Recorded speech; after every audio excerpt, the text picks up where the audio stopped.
ಈಗ ಮೊನ್ನೆ CAG report ನೋಡಿದ್ದೀರಾ ಬ್ರದರ್?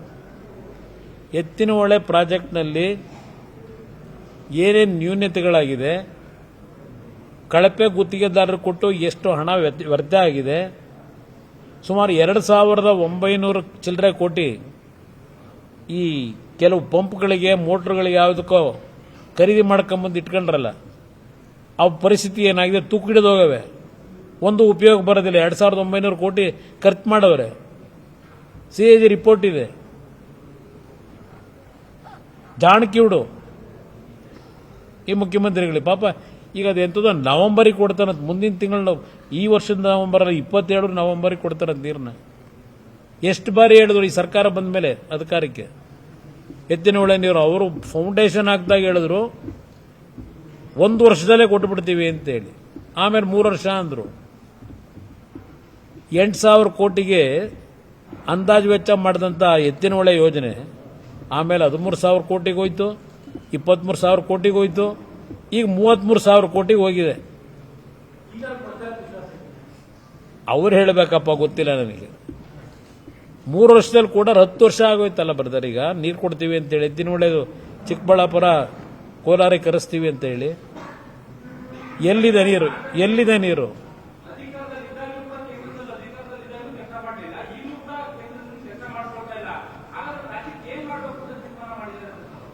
ರಾಜ್ಯ ದಿವಾಳಿ ಎಬ್ಸಿ ಹೋಗಬೇಕು ಅನ್ನೋ ತೀರ್ಮಾನಕ್ಕೆ ಬಂದವ್ರೆ. ದಾಖಲೆಯ ಮುಖ್ಯಮಂತ್ರಿಗಳು ಬೇರೆ. ದೇವರಾಜ ಅರಸು ನಂತರ ಅತ್ಯಂತ ಹೆಚ್ಚಿನ ಅವಧಿಗೆ ಮುಖ್ಯಮಂತ್ರಿಯಾಗಿ ದಾಖಲೆ ನಿರ್ಮಾಣ ಮಾಡಿದವರು. ಆ ದಾಖಲೆನ ಈ ರಾಜ್ಯ ದಿವಾಳಿ ಮಾಡಿ ಹೋಗೋದಕ್ಕೋಸ್ಕರವಾಗಿ ಆ ದಾಖಲೆ ಮಾಡಕ್ಕೆ ಹೊರಟವ್ರೆ, ನನ್ನ ಅಭಿಪ್ರಾಯದಲ್ಲಿ.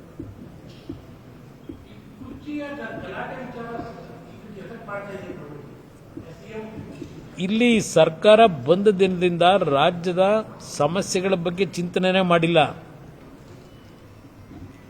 ಇವರ ಚಿಂತನೆ ಅವಧಿ ಏನು ಲೆಕ್ಕಾಚಾರ ಮಾಡ್ಕೊಂಡು ಕೂತರು. ಆ ಅವಧಿದೇ ಚರ್ಚೆ ಇನ್ನೂ ನಡೀತಾ ಇದೆ. ಇವತ್ತು ಯಾರು ಚರ್ಚೆ ಮಾಡಬೇಕು ಅವರು ಚರ್ಚೆ ಮಾಡ್ತಿಲ್ಲ. ಬೀದಿ ಬೀದಿಲಿ ಚರ್ಚೆ ಮಾಡ್ಕೊಂಡು ಕೂತ್ಕೊಂಡ್ರೆ ಹೋಗ್ಲಿ. ರಾಜ್ಯದ ಸಮಸ್ಯೆ ಬಗ್ಗೆ ಯಾರಾದರೂ ಒಬ್ಬರು ಚರ್ಚೆ ಮಾಡಿದ್ರ? ಮೆಕ್ಕೆಜೋಳ ಬೆಳೆದವನು ಇವತ್ತು ಮಾರಾಟ ಮಾಡೋಕ್ಕಾಗಲಿಲ್ಲ. ತೊಗರಿಬೇಳೆ ಬೆಳೆದ್ರು ಖರೀದಿ ಕೇಂದ್ರ ಇಲ್ಲ. ಹಲವಾರು ಕಡೆ ರಾಗಿ ಕೇಂದ್ರ ಇಲ್ಲ. ಅದೇನೋ ಚೀಲವೇ ಇಲ್ಲ ಅಂತಾರಲ್ಲ. ಖರೀದಿ ಮಾಡೋದಕ್ಕೆ ರೈತರು ಬೆಳೆದ ಬೆಳೆ ಖರೀದಿ ಮಾಡಲಿಕ್ಕೆ ಇನ್ನು ಚೀಲ ಹುಡುಕ್ತಾ ಕೂತವ್ರಂತಲ್ಲ. ಚೀಲ ತರ್ಸಕ್ಕಾಗಲಿಲ್ಲ ಇವ್ರ ಯೋಗ್ಯತೆಗೆ. ಇದು ಈ ಸರ್ಕಾರ ನಡೀತಾ ಇರೋದು. ಚೇಂಜ್ ಆಗ್ತಾರ ಬಿಡ್ತಾರ ನನಗೇನು ಗೊತ್ತು. ನಾನೇನು ಜ್ಯೋತಿಷದನಲ್ಲ. ಅವ್ರ ಹೈಕಮಾಂಡ್ ತೀರ್ಮಾನ ಮಾಡ್ಕೋಬೇಕು. ನಮಗೆ ಇಲ್ಲಿ ಯಾರು CM ಆಗ್ತಾರೆ ಯಾರಾಗಲ್ಲ ನಮ್ಮ ಮುಖ್ಯ ಅಲ್ಲ. ಇವತ್ತು 136 ಸ್ಥಾನ ಕೊಟ್ಟರು ಜನ. ಇಲ್ಲಪ್ಪ ಒಳ್ಳೆ ಆಡಳಿತ ಕೊಡಿ ಅಂತ. ನೀವು ಮಾಡ್ತಿರೋದೇನು? ಇವತ್ತು ನಡೀತಿರೋದೇನು ರಾಜ್ಯದಲ್ಲಿ? ದಾಖಲೆ ದಾಖಲೆ ದಾಖಲೆ ಅಂತ ಇವತ್ತು ಯಾವುದೋ ಪತ್ರಿಕೆಯಲ್ಲಿ ನೋಡಿದೆ. ಅದಂಥದ್ದು ಅಬಕಾರಿ ಸಚಿವರನ್ನ ರಕ್ಷಣೆ ಮಾಡೋಕ್ಕೋಸ್ಕರಲೇ ಎಲ್ಲ ವ್ಯೂಹ ರಚನೆ ಮಾಡಿದ್ದಾರಂತಲ್ಲ ಮುಖ್ಯಮಂತ್ರಿಗಳು. ಅಬಕಾರಿ ಸಚಿವರಿಗೆ ಕೇಂದ್ರ ಸರ್ಕಾರದಿಂದ ಟಾಸ್ಕ್ ಕೊಟ್ಟಿದ್ರು ಅವ್ರನ್ನ ರಕ್ಷಣೆ ಮಾಡೋಕ್ಕೆ ಅಂತ ಹೇಳಿ ಪತ್ರಿಕೆಯಲ್ಲಿ ಯಾವುದೋ ನೋಡಿದೆ. 25 ಲಕ್ಷ ರೂಪಾಯಿನ ಪೊಲೀಸ್ ಅಧಿಕಾರಿಯರು ಲೋಕಾಯುಕ್ತನ ರೆಡ್ ಹ್ಯಾಂಡ್ ಆಗಿ ಹಿಡಿದು 3 ಜನ ಅಧಿಕಾರಿಗಳು ಯಾವ ದಾಖಲೆ ಕೊಡ್ಬೇಕ್ರಿ? ಅವತ್ತು ಆ 25 ಲಕ್ಷ ಸಮೇತ ಹಿಡಿದರಲ್ಲ ಅಧಿಕಾರಿಗಳನ್ನ. ಮಧ್ಯರಾತ್ರಿ 2 ಗಂಟೆವರೆಗೂ ಏನೇನು ನಾಟಕ ಆಡಿದ್ರಿ?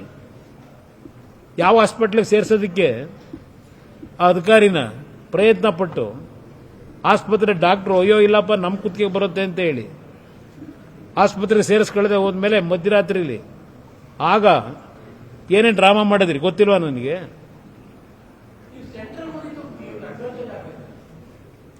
ಕೆಲವರು ಅಂತಾರೆ. ನನಗೆ ಇಲ್ಲಿಯ ವಾತಾವರಣ ನೋಡಿದಾಗ ನಾನು ಇಲ್ಲಿ ಇರಬೇಕಾಗಿತ್ತು ಅನ್ನೋದು ನನಗೂ ಇದೆ. ನನಗೂ ಒಂದು ಮನಸ್ಸಲ್ಲಿ ಇತ್ತು ಇರಬೇಕಾಗಿತ್ತು ನಾನು ಇಲ್ಲೇ ಅಂತ ಹೇಳಿ. ಬರೋ ಟೈಮ್ ಬಂದಾಗ ಬರೋಣ ಬನ್ನಿ. ಯಾವ್ದು ಹೇಳಿ?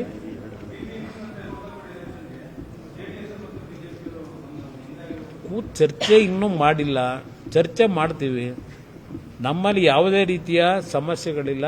ಮುಕ್ತವಾದಂಥ ರೀತಿಯಲ್ಲಿ ಯಾವ ರೀತಿಯಲ್ಲಿ ನಾವು ಈಗಿನ ಈ ಒಂದು ಭ್ರಷ್ಟ ಕೆಟ್ಟ ಸರ್ಕಾರ ಇದೆಯಲ್ಲ ಇದನ್ನ ಹೋಗಲಾಡಿಸಿ ತೆಗೆದಾಕ್ತಕ್ಕಂಥದ್ದಕ್ಕೆ ಎರಡೂ ಪಕ್ಷಗಳು ನಾವು ಯಾವ ಥರ ಹೋಗಬೇಕಾಗಿದೆ. ರಾಜ್ಯದ ಹಿತ ನಮಗೆ ಮುಖ್ಯ. ಪಾಪ ಹೇಳ್ತಾರೆ ಅದೆಂಥದ್ದು ದಾಖಲೆ ಅಂತ ಹೇಳಿ. ಯಾವ ದಾಖಲೆ ಕೊಡಬೇಕು ಇವರಿಗೆ? ಅಪಾಯ ದಾಖಲೆ ಇಲ್ವಾ? ಆರ್ ಪೋಸ್ಟ್ದು ಇನ್ಯಾವ ದಾಖಲೆ ಬೇಕು?